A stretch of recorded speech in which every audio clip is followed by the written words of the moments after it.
Mesdames et Messieurs, veuillez accueillir comme il se doit à notre ministre de l'Éducation nationale, son Excellence, M. Moustapha Mohamed.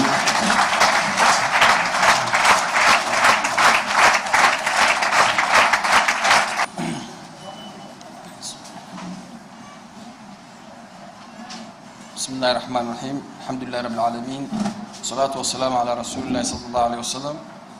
Monsieur le président par intérim de la Chambre de commerce de Djibouti, mesdames et messieurs les chefs d'entreprise, mesdames et messieurs les cadres de l'éducation nationale et de la Chambre de commerce, chers apprenants, honorables assistance, mesdames et messieurs, c'est avec un plaisir renouvelé que je me présente devant vous pour prendre la parole à l'occasion de pareilles cérémonies.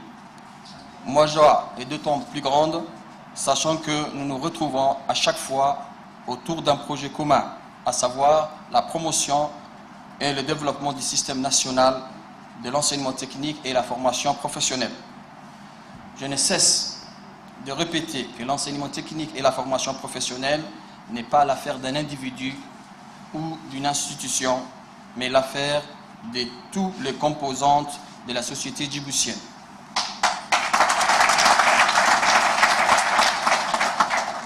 Plus que jamais, le système national de l'enseignement technique et la formation professionnelle doit s'articuler autour d'un projet de société qui permet à chaque citoyen et citoyenne de se préparer ou de se perfectionner en vue d'exercer un métier ou une profession.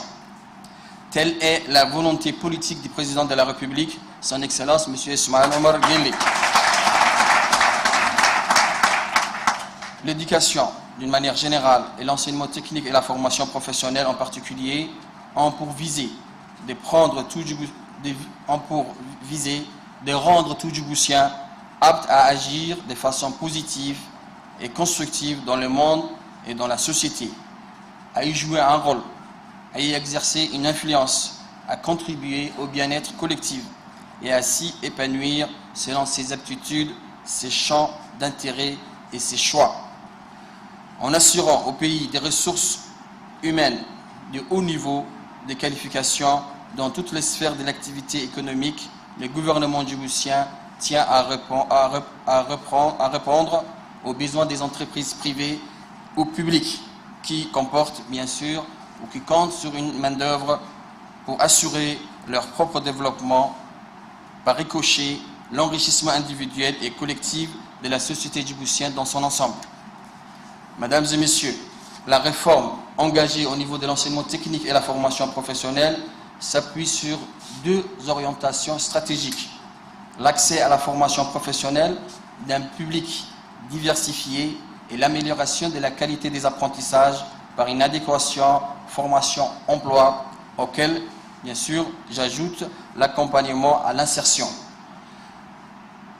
Quant aux nombreux obstacles à l'insertion professionnelle des jeunes, s'ajoutent des problématiques structurelles dont les plus importants sont un chômage des jeunes qui touche principalement les diplômés de l'enseignement technique et de la formation professionnelle et aussi ceux de l'enseignement supérieur, et un taux de décrochage scolaire à un âge précoce.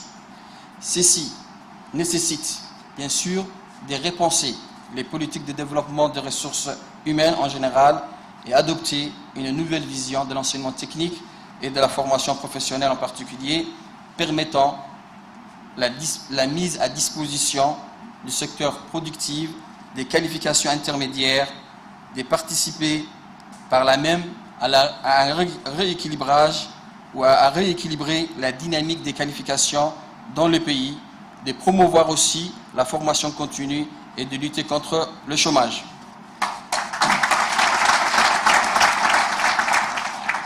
Si, de par les formations que nous venons de développer, une offre de formation qui soit adaptée bien sûr au profil scolaire des jeunes déscolarisés et aux caractéristiques des emplois susceptibles d'être occupés par ces personnes ayant un tel profil, c'est bien sûr pour améliorer l'employabilité et faciliter l'insertion professionnelle de cette catégorie de demandeurs d'emploi.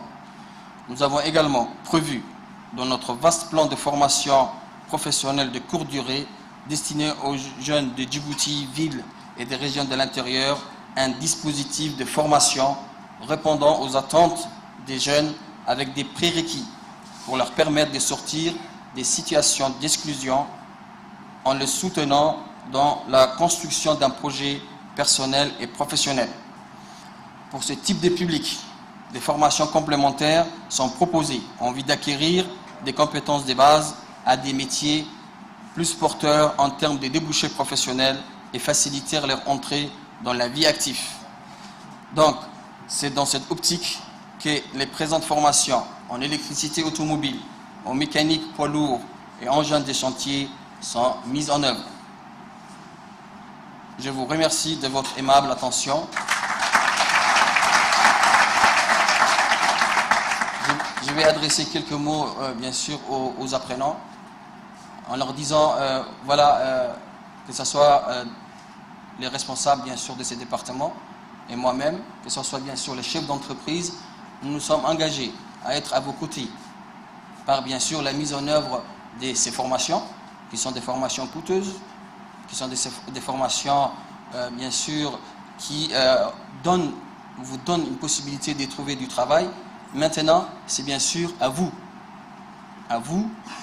de, bien sûr, de suivre les instructions données par les formateurs, de suivre de manière ponctuelle et assidue, bien sûr, les formations qui vont vous être dispensées. Et c'est à vous, et seulement à vous, vraiment, de donner de la valeur à ces formations. Parce que c'est une première, c'est la première fois que nous proposons à des jeunes Djiboutiens une formation courte de ce type, puisque aujourd'hui, comme vous le savez très bien, sur le marché du travail, il y a un réel besoin, toute la partie électricité automobile. Un électricien en automobile, on en demande, et vous savez combien ça coûte, juste, si vous voulez, pour dépanner ou pour réparer, si vous voulez, une panne, quoi. Donc, c'est très demandé, ça coûte très cher, les besoins existent sur le marché du travail. Maintenant, c'est à vous réellement de profiter de cette formation et justement de la mettre en valeur. Parce qu'il y a d'autres promotions, il y aura d'autres formations, mais il faut que ces formations réussissent. Donc nous allons mettre à votre disposition tous les moyens, que ce soit en ressources humaines ou en matériel, mais également les chefs d'entreprise viennent justement, au nom de la Chambre de commerce, s'engager pour être à nos côtés pour que cette formation puisse être une réussite. Mais c'est aussi vous, et encore je le répète, c'est seulement vous qui peuvent réellement donner, si vous voulez, la réussite qu'il faut à cette formation. Donc je compte sur vous pour que vous soyez, si vous voulez, la meilleure promotion. Et donc, j'espère que ce sera une formation à la clé l'emploi, Inch'Allah. Merci.